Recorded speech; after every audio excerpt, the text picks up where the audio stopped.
بسم اللہ الرحمن الرحیم۔ السلام علیکم فرینڈ، میں ہوں نجیب علی اور آپ دیکھ رہے ہیں نجیب ٹی وی۔ چلے ہم اپنا ویڈیو شروع کرتے ہیں۔ انسان کے جسم میں کتنے فیصد خون ہوتا ہے؟ 5 لیٹر ہوتا ہے۔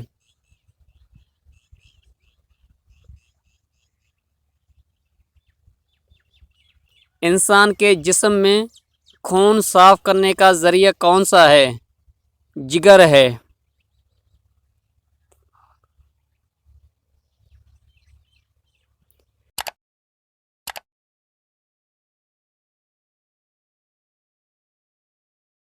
دماغ کا سب سے بڑا حصہ کون سا ہے؟ سیریبرم ہے۔ مرد کے دماغ کا وزن کتنا ہوتا ہے؟ 1350 گرام ہوتا ہے۔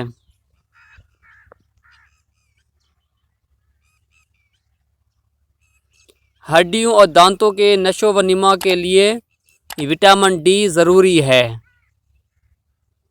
فرینڈ، میں ہوں نجیب علی اور آپ دیکھ رہے تھے نجیب ٹی وی۔ اگر آپ کو یہ ویڈیو اچھا لگے تو پلیز میرے چینل نجیب ٹی وی کو سبسکرائب کریں اور ساتھ ہی بیل آئیکن پر کلک کریں تاکہ ہر نئے آنے والی ویڈیو آپ کو اس بیل آئیکن کے ذریعے ملتے رہیں۔ Thanks for watching this video, keep watching Najeeb T V.